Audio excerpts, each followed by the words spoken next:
જી હા, શિક્ષણ લઈને આપણે વાત કરીએ તો અત્યારે આ ટાઈપની શાળાઓ છે મોટાભાગની બંધ થઈ રહી છે, ડ્રોપ આઉટ રેશિયો વધી રહ્યો છે, પ્રાઇવેટીકરણ બાજુ જઈ રહ્યું છે અને ખાસ કરીને શિક્ષણ મોંઘું થઈ રહ્યું છે.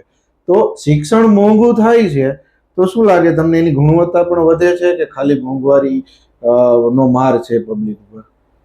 શિક્ષણ મોંઘું થાય છે અને ઘણા બધા કારણો છે. આપણા ગુજરાતની હોય કે ભારત દેશની જે સિસ્ટમ છે ને ત્યાં મોટો વાંધો છે. કેમ? આપણો કાયદા મંત્રી એવો છે જે કાયદાનો કો નથી જાણતો. આપણો શિક્ષણ મંત્રી એવો છે જેને શિક્ષણ સાથે સ્નાન સૂતકનો સંબંધ નથી. શિક્ષણ મંત્રીમાં શિક્ષણનો અભાવ હોય છે. આરોગ્ય મંત્રીને ખુદના આરોગ્યના ધમધડા નથી હોતા. આ હકીકત છે. અનુસૂચિત જનજાતિનો મંત્રી એવો બને છે કે જેના જ અનુસૂચિત જનજાતિના દાખલા હોય જ ખોટા હોય. આ કરુણ વાસ્તવિકતા છે. શિક્ષણ મોંઘું થઈ રહ્યું છે, વાત સાચી. શિક્ષણ મોંઘું એટલા માટે થઈ રહ્યું છે કારણ કે એની સત્તા ઉપર બેસનારા જે લોકો છે એને પોતાની સંસ્થાઓ ચાલે છે. આજે જે વિસ્તારમાંથી અમે આ બોગસ જે કહી શકે કે સુરજગઢના ભગવતીની જે આશ્રમ શાળા પકડી, ત્યાં જ એની બાજુમાં જ સરસ મજાનો રિસોર્ટ શિક્ષણ મંત્રીનો આવેલો જ છે. એટલે પૈસા ક્યાંથી લાવવા? તો કે પોતાની સંસ્થા ઉભી કરો. આજે તમે જેટલી ગ્રાન્ટીનેટ શાળા જુઓ કે જેટલી ખાનગી શાળા જેને આપણે કહેવાય, એ ખાનગી શાળા જુઓ છે કોની? આજે જેટલી પણ ખાનગી એટલે પ્રાઇવેટ શાળાઓ જે છે એ 80% પ્રાઇવેટ શાળાઓ છે એ નેતાઓની છે. એ કોઈ પણ નેતા હોઈ શકે છે. એવું નથી કે સત્તા પક્ષ કે વિપક્ષ, કોઈ પણ નેતા હોઈ શકે છે અને નેતાના હગાવાલાની જશે કે નેતાના પોતાની હશે. શિક્ષણ દિવસે ને દિવસે મોંઘું થઈ રહ્યું છે. એનું એકમાત્ર કારણ જો હું સમજતો હોય ને તો શિક્ષણનું ખાનગીકરણ કરવામાં આવી રહ્યું છે. કઈ રીતે કરવામાં આવી રહ્યું છે કે જે સરકારી શાળા છે એને ધીરે ધીરે બંધ કરી દો. સરકારી શાળાનો જે બાળક છે એની અલગ અલગ યોજનાઓ જે આવે છે. તો પહેલા હું તમને ખાલી યોજના નામ આપું છું. જ્ઞાન સાધના. જ્ઞાન સાધના યોજના અંતર્ગત જે કોઈ પણ બાળક સરકારી શાળામાં ભણે તો 5000 રૂપિયા ગ્રાન્ટ આપવામાં આવે. બરાબર? જો ગવર્મેન્ટ કહી શકાય પ્રાઇવેટ શાળામાં ભણે, ખાનગી શાળામાં ભણે તો 20000 રૂપિયા ગ્રાન્ટ આપવામાં આવે. હવે તમે શું કરશો કે ભાઈ 20000 રૂપિયા ગ્રાન્ટ આપવામાં આવે છે તો હું મારા બાળકને કામ કરું ખાનગી શાળામાં મૂકી દઉં. હવે તમે જેવા જ ખાનગી શાળામાં મૂકશો એટલે 5 વર્ષ પછી તમારા વિસ્તારમાં ચાલતી જે સરકારી શાળા છે ને તાળા લાગી જાય છે. એટલે જાણી જોઈને આપણે આપણા પગ ઉપર કુવાડો માર્યો કે 5 વર્ષ આપણે એમ થયું કે આપણા બાળકને આપણે ખાનગી શાળા મૂકીએ, ખાનગી શાળા આપણે 20000 રૂપિયા શિષ્યવૃત્તિ આપે છે એટલે આપણે આપણા બાળકને ખાનગી શાળામાં મૂક્યો. 20000 રૂપિયાની લાલચ છે એ 20000 રૂપિયા આપણે તો ભરી દેવાના જ છે. પછી ઈ યોજના બંધ થઈ જાય, સરકારી સ્કૂલ બંધ થઈ જાય, પછી તમે ખાનગીમાં આવી ગયા. ખાનગી એટલે મન ફાવી એફઆરસી, મન ફાવે એફઆરસી માં તો રહેતી જ નથી. કોઈ એફઆરસી એમ કે ફી રેગ્યુલરની કમિટી એવું કે તમારે 10000 ફી લેવી તો 10000 રૂપિયા કાગળ ઉપર લેશે, બાકીના 10000 રૂપિયા ટેબલ નીચેથી લેશે, એટલે કે બ્લેક ના લેશે. લેવામાં તો બધી જગ્યાએ યુનિફોર્મ તો કે ખાનગી શાળા કે અહીંયાથી જ લેવાનો, પાઠ્યપુસ્તક ખાનગી શાળા કે અહીંયાથી જ લેવાના. મેં હમણાં જ એક ફતેપુરાના દાહોદના ફતેપુરા ખાતેથી ટચ ધ લાઇટ કરીને જે શાળા છે એનું કૌભાંડ ઉજાગર કર્યું.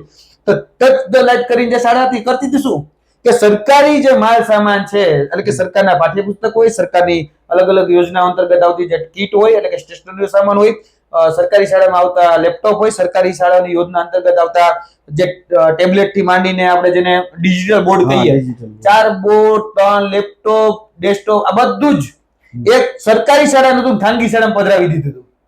આવું થાય છે. અને ઈ જે સલરાની જે સરકારી શાળા હતી જેમાં 125 બાળકો બોલતા હતા, 125 બાળકો વાળી શાળા બંધ હતી. એ ખાનગી શાળા ચાલુ હતી. 125 બાળકો વાળી શાળા બંધ અને કે ખાનગી શાળામાં તો માત્ર ખાલી 50 વિદ્યાર્થી તોય ચાલુ. એવું કેમ? ખાનગી શાળાને દમ ધોકાર ચાલવા દેવામાં આવે છે.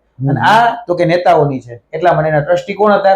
અલ્કેશભાઈ પ્રજાપતિ, બીજા બધા જે વ્યક્તિઓ હતા એ પોલિટિકલી બધા શાનદાર વ્યક્તિઓ હતા. પોલિટિકલી એની ટચ હતી બધા સાથે એટલે બધું ચાલતું હતું. એટલે હું તમને કહેવા માંગુ છું કે જેટલી પણ ખાનગી શાળાઓ છે એ ખાનગી શાળાઓ દિવસે ને દિવસે શિક્ષણને મોંઘું કરતું જાય છે. હવે આપણે ગુણવત્તાયુક્ત શિક્ષણ, કેળવણી આ બધા શબ્દ બોલીને આપણે બધા મૂર્ખ છીએ, બોલવાના જ નથી. કેમ? કારણ કે અહીંયા તો મોલ ખુલી ગયા છે, શોપિંગ મોલ ખુલ્લા છે. તમારે ભણવું છે તો શોપિંગ મોલ જેવી એક સંસ્થા છે, તમારે અલગ અલગ બ્રાન્ચીસ છે, એ બ્રાન્ચીસ માંથી તમારે ભણવા માટે અલગ અલગ શું કહેવાય જે ઇન્સ્ટિટ્યૂટ છે એમાં તમારે ભાગ લેવાનો છે. પેલાનું ફલાણા રિઝલ્ટ આવ્યું તો બીજોનું ફલાણા રિઝલ્ટ આવ્યું એની સાથેની કમ્પેરિઝન છે. એટલે આવું છે. એ ગુણવત્તાયુક્ત શિક્ષણ નથી, બસ બીજી બધી ચર્ચા જર્સી છે. ખાલી મોંઘવારી વધી છે, મોંઘવારી વધી છે એમ જેવું છે.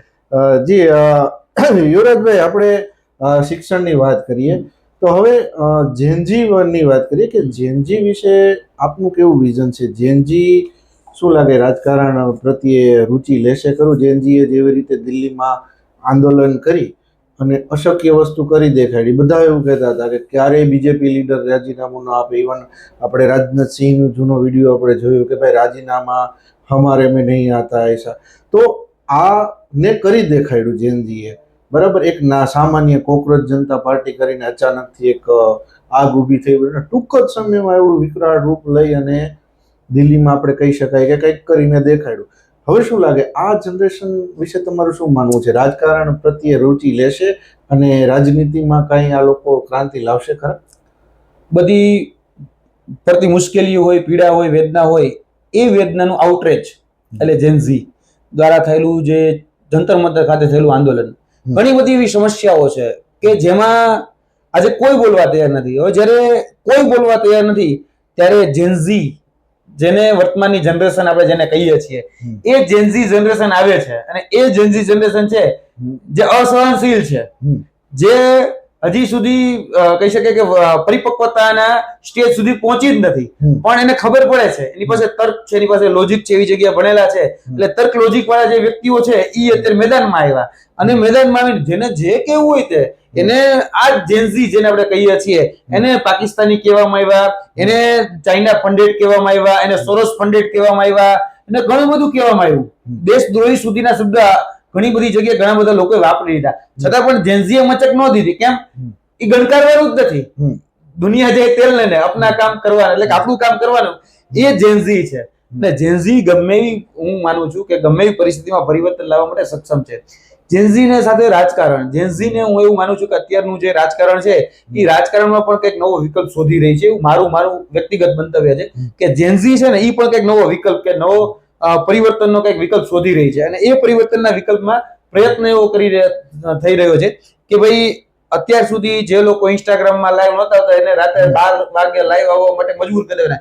જે લોકો એવું કહેતા હતા કે અમારે અહીંયા રાજીનામે નહીં હોતે, ये यूपीए गवर्नमेंट नहीं है, એવી વાત કરતા તેને રાજીનામું દેવા પર મજબૂર કરી દેતી હોય, જેને ફેસબુક ઇન્સ્ટાગ્રામમાં આવવા માટે મજબૂર કરી દીધા. આ જેનઝી ગમે એ કરી શકે અને આ જેનઝીની તાકાત છે, એને યુટિલાઇઝ કરવાની બહુ જરૂર છે. એમાં મારું એવું માનવું છે એક દોરાની જરૂર છે, મણકાની જેમ બધા જ લોકો આવી જાય એમ છે. એટલે બધી જેનઝી જે છે એને યોગ્ય દિશા દેખાડવાની જરૂર છે. જો યોગ્ય દિશા દેખાડવામાં આવે તો આ રાજકીય પરિવર્તન લાવવા માટે પણ આ વર્તમાન જે જેનઝી છે એ જેનઝી સક્ષમ છે. બસ પરિવર્તન માટે એને થોડીક દિશા નિર્દેશ કરવાની જરૂર છે. જે આપણે ફિઝિક્સની ભાષામાં કહીએ તો બળ છે, પણ એને દિશા, ચોક્કસ દિશામાં વાપરીએ તો સ્થાનાંતર થાય એ રીતે. બસ એ સ્થાનાંતર થઈ શકે એમ છે. એનામાં એક ગટ્સ જે છે એ છે, બરાબર છે. એનામાં જોમ, જુનૂન ને જુસ્સો એ તળવડાટ મારે છે, તળવડાટ જ મારે છે.